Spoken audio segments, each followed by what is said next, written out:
And it's another business week. Welcome to Business Morning. I'm Ladi Williams. And I'm Chimeze Obi Iwagu. Good morning and thank you for joining us. Well, the National Bureau of Statistics will today by 4 p.m. local time publish the unemployment and underemployment data report for the fourth quarter of 2020. Well, the last unemployment released was that of second quarter 2020, which showed unemployment rate was as high as 27.1%, up from the 23.13% published in the third quarter of 2018. The underemployment rate in the second quarter of 2020 was also high at 30.7%. The unemployment rate in the fourth quarter is also expected to go up as nations continue to deal with the effect of the coronavirus pandemic. The data will be out by 4 p.m. today, and the inflation number for the month of February is expected to be published tomorrow morning, and we'll continue to track that. Exactly. And despite the challenging backdrop of a global pandemic and external economic shocks, Africa is expected to recover from its worst recession in half a century and reach a 3.4% growth in 2021. That's according to the African Development Bank. The bank launched its 2021 African Economic Outlook report on Friday, focusing more on debt. The average debt to GDP ratio in Africa is expected to increase significantly to over 70% from 60%. Do take a listen. What's even more alarming is the structure of debt.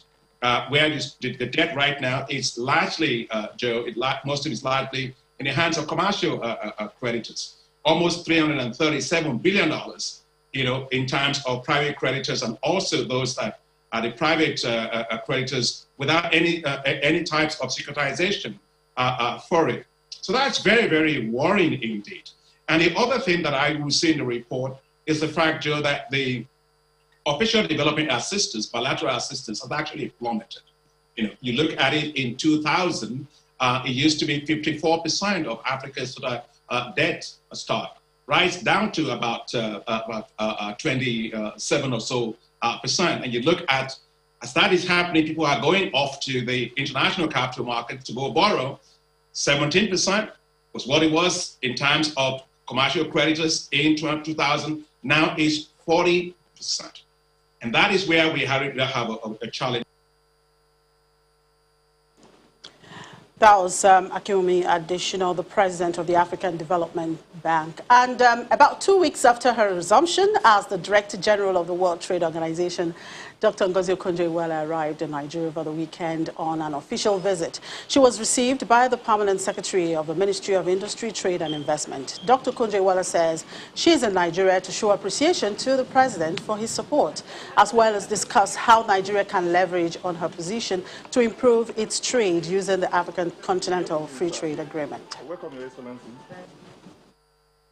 I hope to be able to see His Excellency the President, the Chief of Staff, the Minister of Trade and Industry, the Minister of Foreign Affairs, Minister of Finance, the Governor of the Central Bank, and the organized private sector, as well as micro, medium, and small enterprise.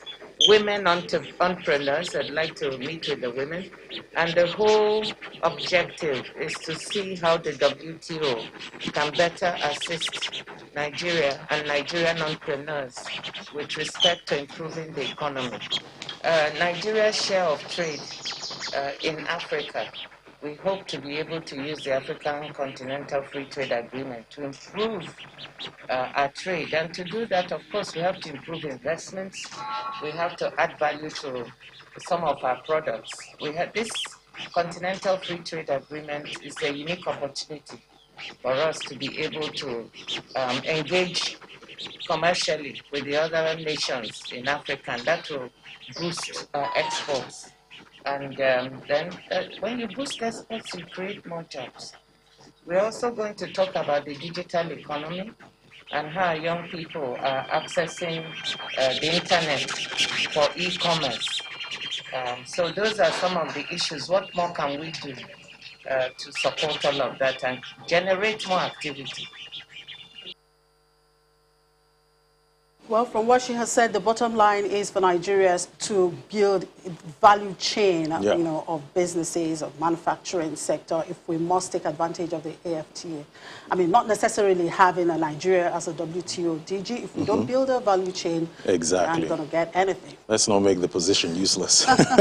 Well, oil prices rose this morning with Brent heading towards $70 a barrel as data showed China's economic recovery accelerated at the start of 2021. Boosting the energy demand outlook at the world's largest oil importer. Brent crude futures for May gained 47 cents to $69.69 a barrel, while U.S. West Texas Intermediate crude for April was at $66.10 a barrel, up 49 cents.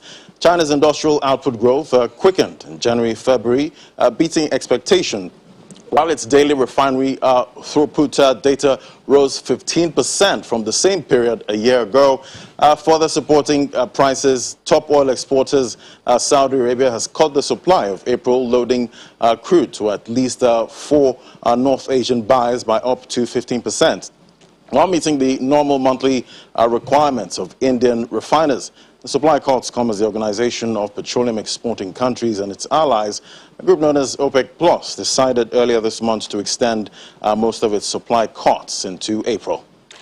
Okay, today is World Consumer Rights Day. They set aside to highlight issues affecting consumers worldwide. This important day in March is celebrated every year for raising global awareness about consumer rights and needs. This day is a chance to demand that the rights of all consumers are respected and protected. It also enables the consumer to fight against social injustices. The theme of this year's celebration is tackling plastic pollution. Now, we're currently facing a global plastic pollution crisis. Although plastic can be a highly useful material in everyday life, our consumption and production of plastics have become unsustainable. Nigeria is widely reported to release up to 0.34 million tons of plastic debris into the ocean annually, and was ranked the 9th country in the world for pollution of marine environments. Lagos alone generates about 148,000 metric tons of plastic waste annually, the highest in the country. And so, as the world celebrates this year's World Consumer Rights Day, the General Manager at Lagos State Consumer Protection Agency, Mr. Afolabi Sholebo, joins us next.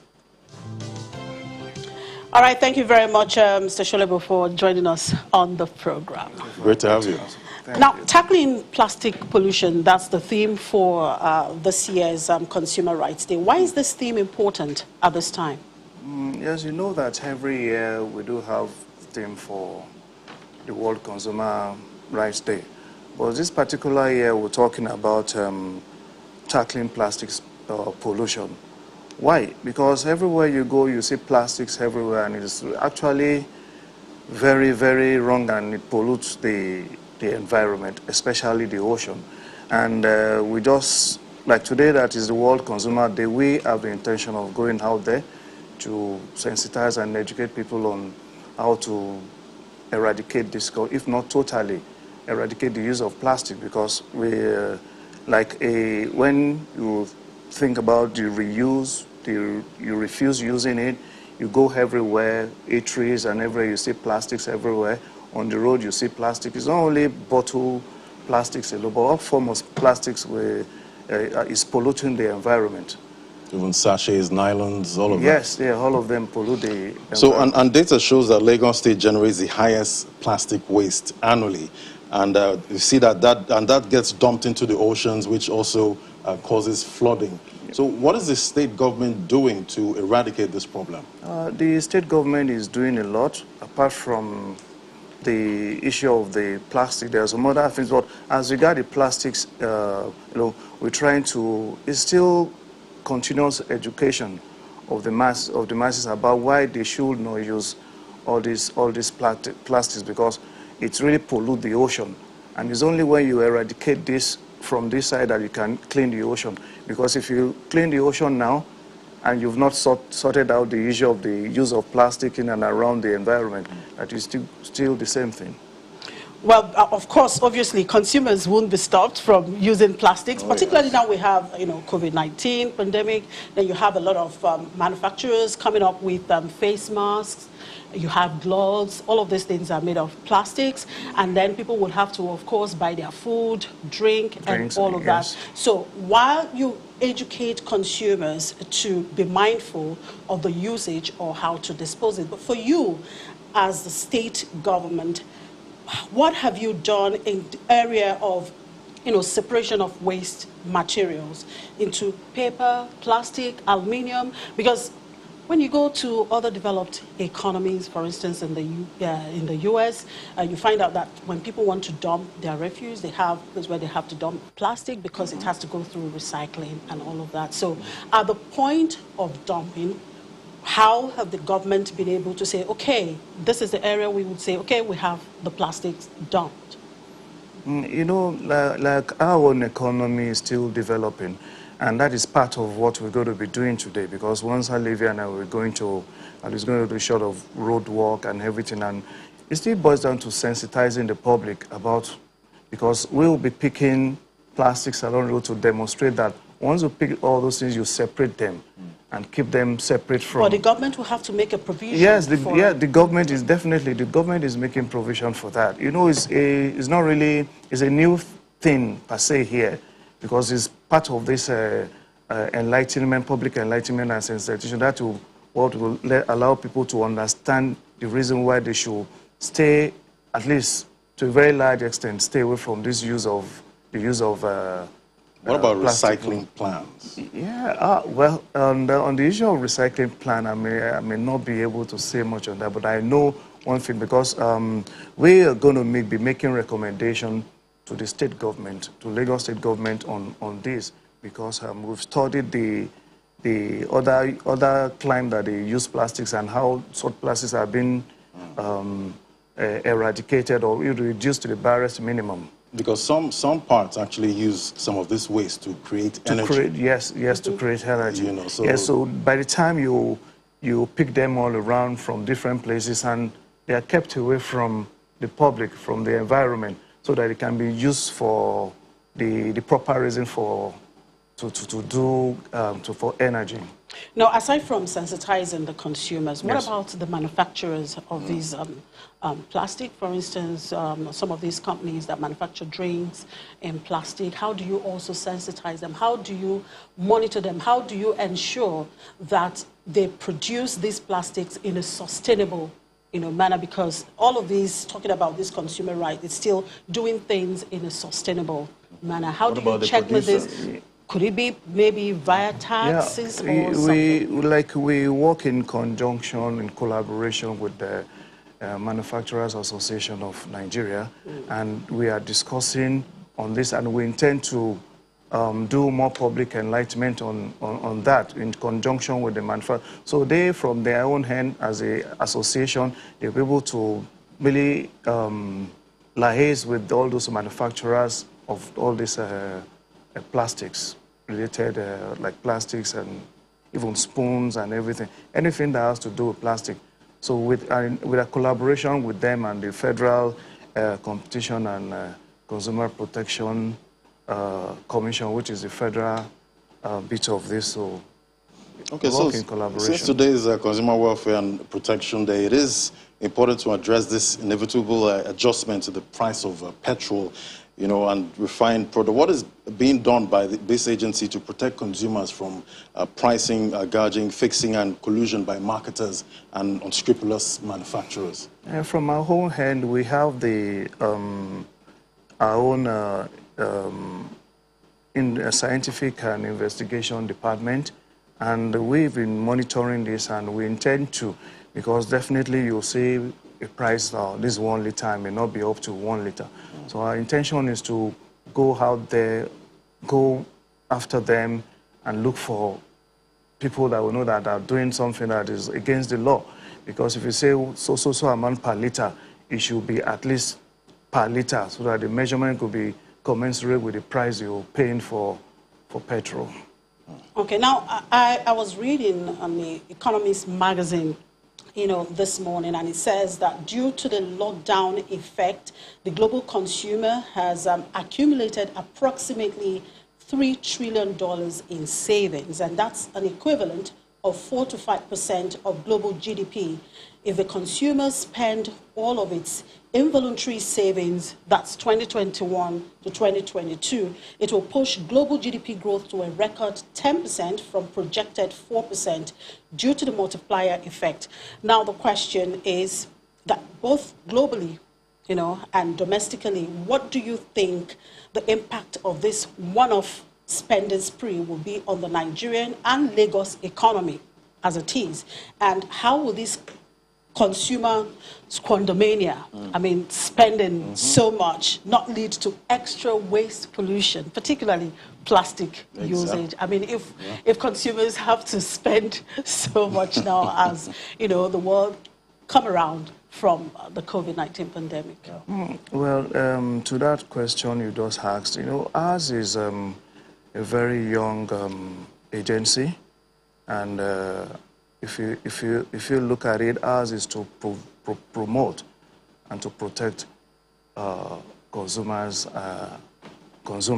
So we, from our own hand, we just looking at how we can protect the consumers against substandard and hazardous goods and services. So on the global level, we're still learning. I have to be sincere with you.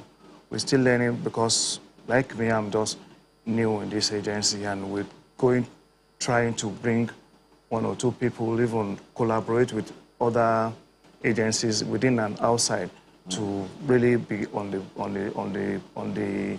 our foot on this issue of consumer protection. Anyway, Chimi, I'm sure you buy stuff online Yes, on Instagram, and some of these marketers on Instagram and social media, sometimes you pay for something and you don't get exactly what you saw. Is there any framework to protect consumers online? Yeah, there is. There is, because we have numbers of cases of people that bought things online, and by the time they get it, it's not the same thing. Even just recently we handled a case of somebody that bought a refrigerator online. I won't mention it's only for us to discover later that apart from the refrigerator not working within few days, upon taking it back to the so-called seller, we discovered that it wasn't even the actual name that was on it. But at the end of the day, we were able to get a refund for the consumer, and as well we went after the person that sold. Now, this thing you sold, where did you get it? So we are still there because it's like a chain. That's what we call it. It's like deceit. If you telling me this is Blam, and you are selling Blammer, definitely you're not selling the real thing. So we still go after them, and I can assure you that from things we've done as per consumer rights as regards goods and services, Lagos State government is really on top of the game.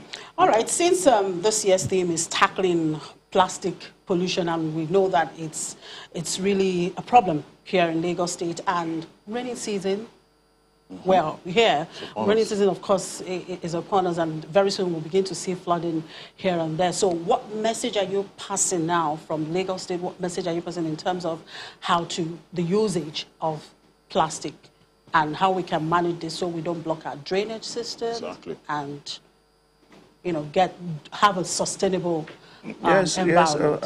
A message there to the public is that they should try as much as possible to avoid throwing plastics or any form of plastics in drainages and everything, though the LOMA is there to do and clear some of this thing off the road and off the drainages.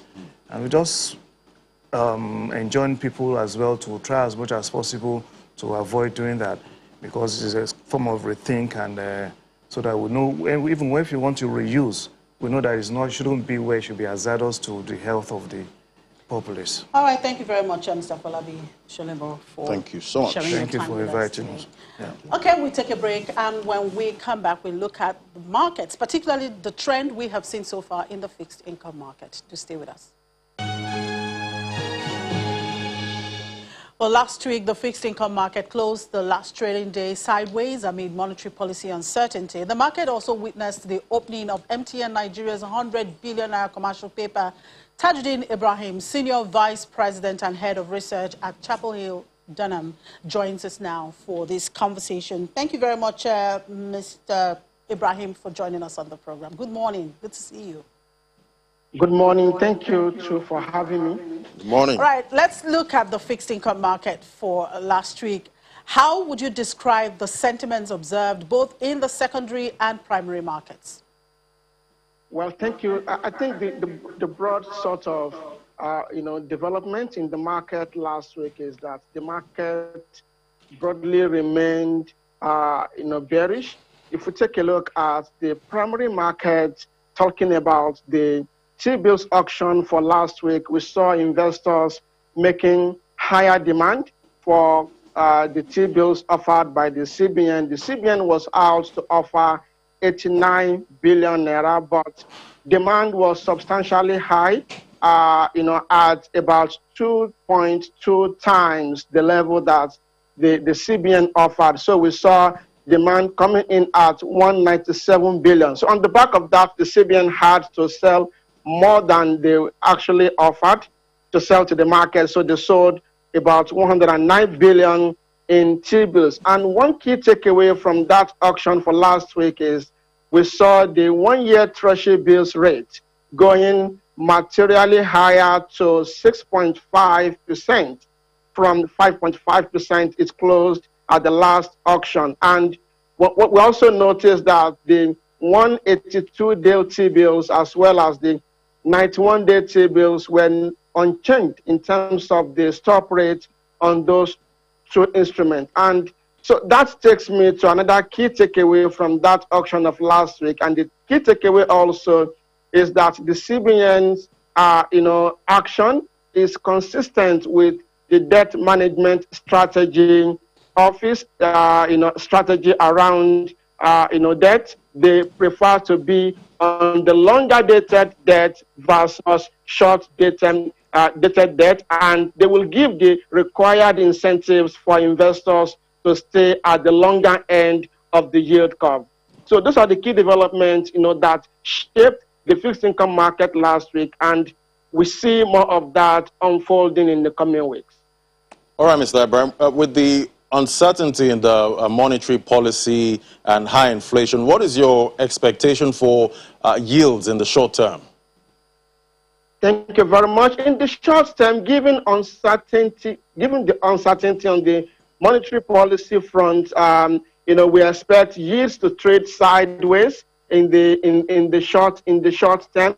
But when you now capture inflation into the picture, what you would probably see in the market is where investors are pricing higher inflation, in the yields in both the T-bills market and also probably the bond market. What we have seen so far is inflation touching 16.74%, for the month of January, and the month of February inflation will be reported most likely tomorrow based on the MBS calendar, and chances are that we will see higher inflation. So going forward, we expect investors to price inflation into the short end of the curve. So we'll probably see higher T-bills rate. And for the one-year tenor, we expect to see up to high single digits before the end of March. So given those two factors, we believe investors will be looking for higher yields in the coming weeks. So what key product is in the market that investors can buy to improve the performance of their portfolios? Thank you very much. The performance of portfolios for investors could improve if they buy into a product that is commercial paper being offered by MTN as we speak. MTN is in the market to offer 100 billion naira commercial paper for investors that want higher yields for their portfolios. The commercial paper opened last week. It is the series 3 and 4. It opened last week, Thursday, and it closes on Wednesday of this week. One key takeaway also from the commercial paper issuance is that investors will get up to 135 basis points higher in interest rate compared to what they would get when investing in government instruments. So we see this as a compelling instrument. MTN, we know, is the #1 telco company in the country, with about 76.5 million subscribers as we speak. And also, that is the only company that generates well over 1 trillion naira in revenue as a listed company. It is also the strongest in terms of EBITDA margin. The EBITDA margin for 2020 closed at 50.9%. There is no telco in the industry that matches that kind of a ratio in terms of profitability. So we strongly believe investors should take a look. And for you to subscribe, the minimum is 1 million naira to subscribe into MTN's commercial papers. But if you do not have, we can arrange something for you at Chapel Hill, Denham. All right, we've observed a persistent increase in fixed income yields. What's your outlook for the fixed income market for the rest of this month? Okay, sounds good. The outlook is that we'll probably see the long end of the yield curve move closer to 12%.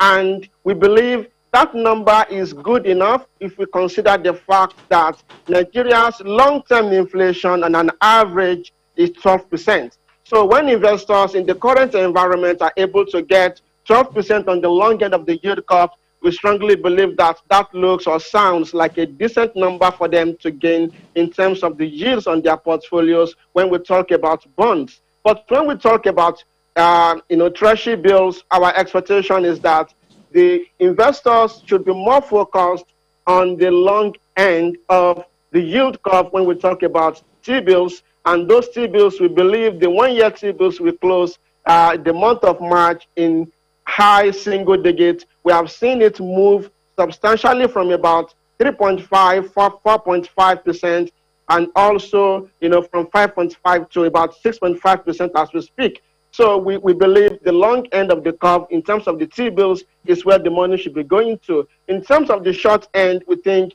investors should play cautiously. Right, you did mention the MTN commercial papers, and we've observed that over 1 trillion naira capital was raised by corporates through commercial paper and bonds. So with the rise in yields in the fixed income market, how will this impact on corporate capital raising this year? Sounds good. Corporate capital raising this year, I think, will still be, there will still be an opportunity for corporate capital raising, despite the fact that we are seeing yields moving higher in the market. And the reason is that no matter what the yields are in the market, corporates will still find it more compelling to raise debt from the capital market than approaching the banks to either get overdraft or for them to borrow for short term. So the capital market still presents a decent opportunity for the corporates to raise debt capital in 2021. No doubt, 2020 was materially a year that that presented a very good opportunity for a lot of corporates to come to the market, considering that we had yields in the market being very close to zero. Nonetheless, we still have some opportunities for investors in the market. If you bear in mind that the T-bills yields are in the low single digits. So when you find a corporate that will give you up to 1.3 or 1.35% above what the government will give you, you will find out that as an investor, that is where to be. And so that is why there is still opportunity for corporate to raise debt in the current environment. So we are aware there is a negative correlation between the fixed income market and the equities market. How much of downtrend should investors still expect as fixed income rates continue to rise?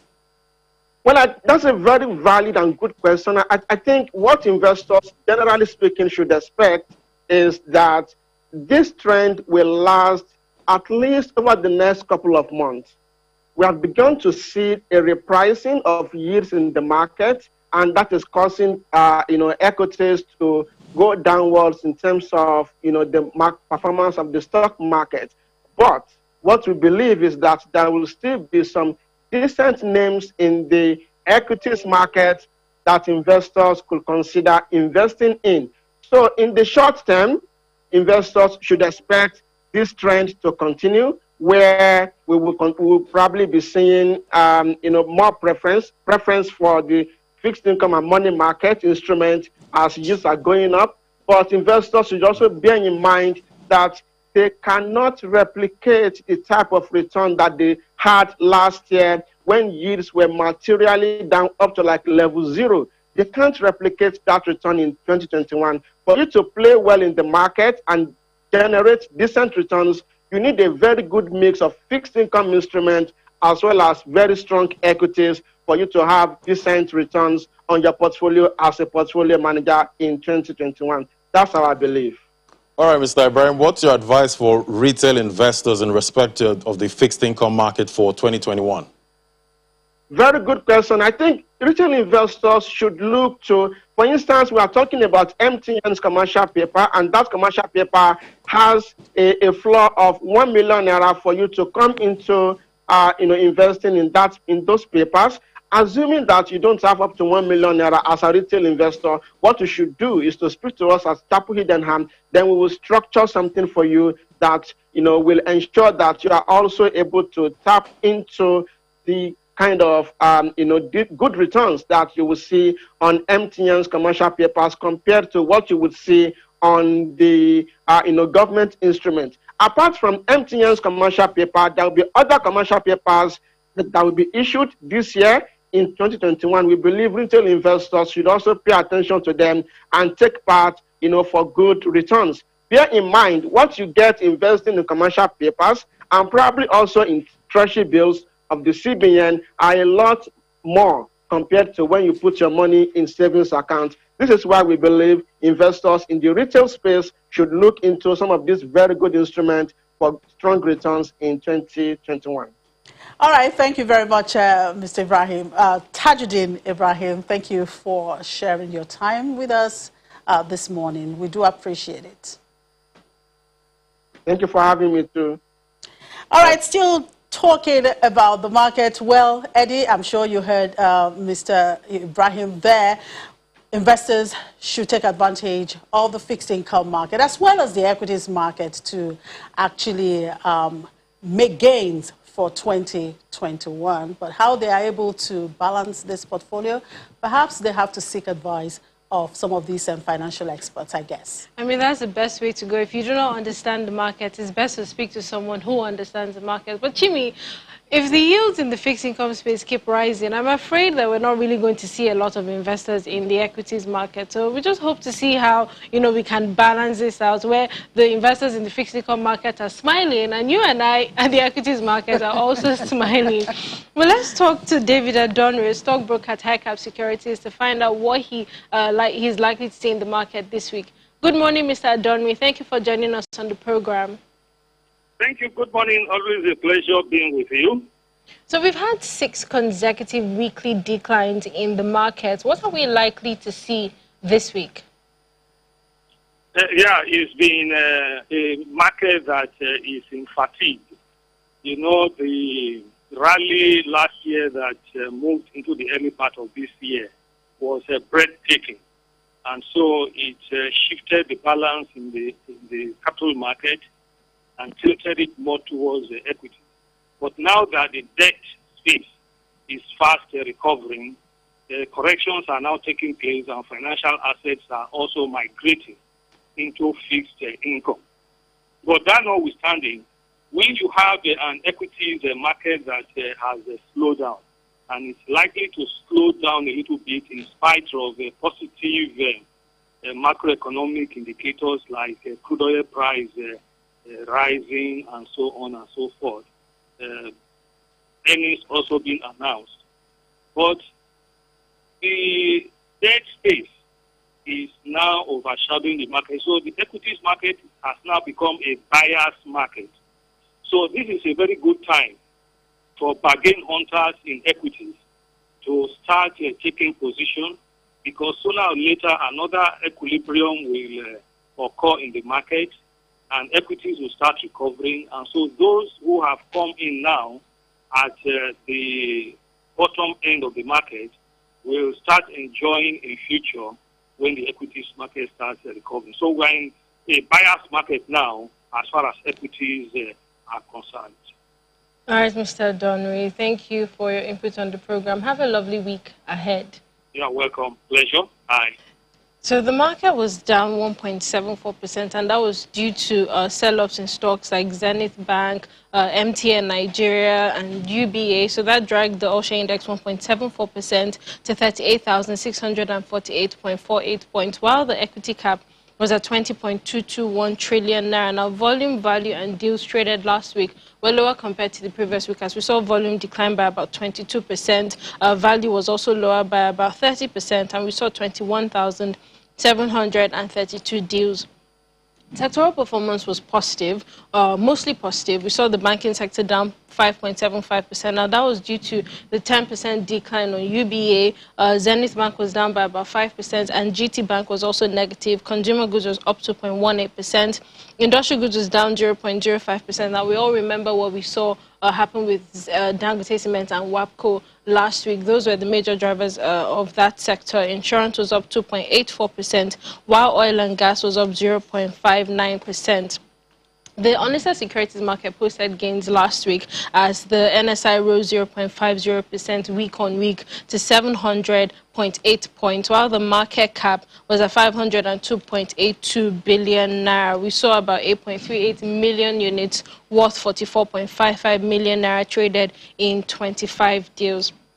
Now, the bond market was bullish last week, week on week. So we saw yields increase slightly in that space. The average yields were up, rose by about 34 basis points. We saw yields rise at the short, mid, and long end of the curve. We had 22 deals worth 4.88 billion naira. The Treasury bills market was bearish, all through the week. We saw yields rise in that space. However, on Friday, there were just 9 deals in that market worth 15 billion naira. In the CBN special bills market on Friday, we had 6 deals worth 2.73 billion naira, while the OMO market, we had 66 deals worth 317.98 billion naira. Now, investors expect, or rather analysts expect, the rising yields in the bond market particularly to continue to rise this week. We should be expecting some OMO maturities this week as well, so investors are likely to be paying attention to that to see what happens. And there's been a lot of liquidity in the system, so that's also going to weigh in on investors' decision. But like Tajuddin said, we've seen yields rise in that space, so we really don't know what's going to happen with these markets. Chimi, you know how unpredictable they are. But I would also say that this is the time that you should take advantage of the lower yields in the equity so that you could be smiling in 2-3 months. You don't know how this is going to you and Andori are advocating for buying dip. But the question is, when will this catalyst that will spur the market come by? We'll wait and see. We'll keep our fingers crossed and continue to hope that eventually, if you buy dip now, of course, you buy now, you gain later. All right, we take another quick break, and when we come back, we'll do an opening call to London. Just stay with us.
Well, it's a brand new week. Let's see how the week is kicking off in London with Juliana. Hello, Juliana. Good morning. Well, Boris Johnson is set to unveil a £3 billion bus sector shake-up to drive levelling up. But critics say strategy lacks ambition in addressing challenges of getting people back on to public transport. What more are you hearing about this?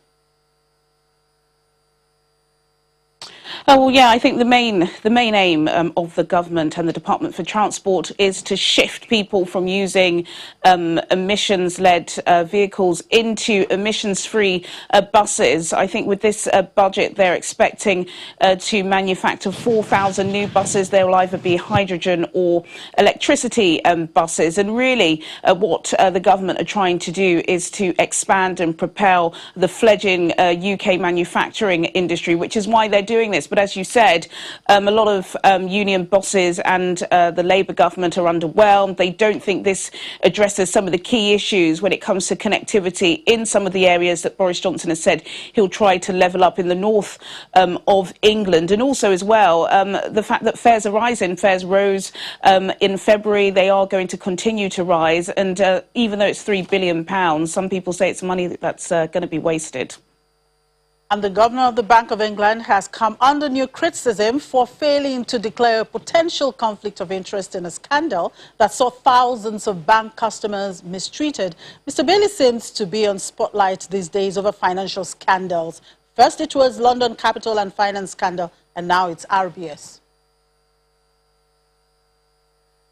Yeah, and there are several others in between. Andrew Bailey, the Bank of England governor, is under pressure. He's been in his job, I believe it's about a year now. This even could be his anniversary week, but there has been scandal after scandal. This one involves his time and his commitment or involvement in a scheme that was being run by the Royal Bank of Scotland, now known as NatWest, where about 16,000 small businesses just after the financial crisis in 2009 were moved to a division called the Asset Protection Agency, whereas if you were facing financial troubles, rather than being given help to pay, your assets were seized from you. Several investigations have shown that small businesses basically collapsed. A lot of people had mental issues. In fact, even their family lives were destroyed because of this. And now this has been a long-running scandal, and during the 2016 Treasury Select Committee hearing to vet Andrew Bailey for his role at the Financial Conduct Authority, he didn't declare his involvement in this scandal. The Times newspaper are reporting that he was heavily involved at the time, and it's alleged that during his time as the chief at the FCA, even though MPs had asked the Financial Conduct Authority to look into this scandal, they said they were doing it, but they didn't disclose their results. So yes, once again, Andrew Bailey in the spotlight for all the wrong reasons. Well, it's a new business week. Central bankers are meeting this week and next for policy setting. So what's on the lookout for in London? Yeah, Andrew Bailey in the spotlight again this week, but for all the right reasons. On Thursday, the Monetary Policy Committee will be meeting to discuss interest rates and quantitative easing. Quantitative easing currently stands at £855 billion. We're not expecting that to be increased. Interest rates are at a historic low of 0.1%, historically low, which is why some banks are finding profitability very difficult at the moment. In fact, for the past couple of weeks, banks have been one of the biggest fallers on the FTSE 100. I think NatWest Bank are one of the biggest fallers today. We're not expecting there to be a cut in the interest rates, considering Britain are doing exceptionally well in this vaccine rollout. But we shall wait and see. There are 9 MPC voters, and we'll have to see whether or not they do decide there to change their mind. But we doubt it. Well, we'll wait and see. All right, we'll talk to you later in the day, Juliana. Okay, let's talk crypto. Laddie, Bitcoin hit the 60K threshold over the weekend, but it has tapered this morning. Yeah, so you finally got your new all-time high. You know, because before you were obsessed with the 50K region, but now we have the 60K region. Market cap $1.77 trillion, down about 3% at 8 a.m. this morning. 24-hour volume, $109.90 billion. down 19%. Bitcoin dominance, 62%. Just down about 0.13%. We can see the price of Bitcoin as of this morning, trading at $58,489. But at this hour, it's trading around about $56,000. 24-hour volume, $45.785 billion. Ethereum, $1,804, down about 4%. So I guess when Bitcoin hit that 60K, a lot of profit takers are, bringing the market down. 24-hour volume, $19.78 billion. Top alt by market cap, we have Binance Coin, BNB, down about 5.17%, $257 per coin. ADA, down about 4.34%. Polkadot, $36, down 1.14%. XRP, 43 cents, down 3.71%. Let's talk to Solomon Amonde, crypto trader. Hello, Solomon. Great to have you. Good morning. Good morning. Nice. Good morning. So, Solomon, we've seen some of these altcoins surge 5,000%, 3,000% year to date. What's the best way for traders to enter these altcoins and plan an exit strategy? One easy way is to study the chart. That's for those that have the experience. But for those that don't, the best way is to get in when the project is about to launch, either when they are doing their pre-sale or IDO or immediately when they launch. That's like the very best time to get in. All right, so NFTs were trending, DeFi was trending, but I hear there's a new one now called NFT TI. So it's a combo of NFTs and DeFi. What's that about? Yeah, okay. Let me explain it with an example. There was a token that got launched today. The name is Alice, and within 2 hours, it's climbed about 30,000%. It launched at below $1, and it launched at $0.1, and right now it's trading at above $30. Now, it's a project that is like a game. It's actually an NFT project. It's a game. I don't know if you've heard of like Coin Master. Okay. It's a game where you create your own avatar, you create your own community, your own city and all that, and you're able to exchange in-game assets like players and items, vehicles and all that. You're able to exchange them. And you're not just doing it as a game, you're exchanging it with real-time currency, like you're paying Ethereum for that. You're paying the native token being Alice for that. So this is more like a DeFi incorporated into NFTs, where you can rent your avatar in the game and someone will be paying you rent per day, or you can rent your house that you built in the game and you'll be earning daily. So that's the level that we have gotten to. So now we're owning houses in virtual reality. Solomon. So, Chibi, you heard that, right? So you don't have to only own okay, it's a kind of an IPO, or he talked about today. An IDO, yeah. IDO, you call it. But IPO, if you're talking traditional, trading. Okay, yeah, that's why I said it's a kind of, IPO, an IPO there. So that's all season. But now we are seeing Bitcoin. It's a short correction that we are seeing there. It's the pullback. It's expected. When Bitcoin touches a new high, there's always chances of, getting a little pullback before it, shoots up again. We'll see how this plays out for the week, though. Absolutely. Well, Ladi, it's your birthday today. What about having one Bitcoin as birthday present? That would be incredible. I'd actually love that. Happy birthday to you, Ladi. Thank you. All right, that's a wrap on the program. Thank you for watching. I'm Chimezie Obi Iwago. And I'm Ladi Williams. Thank you for watching.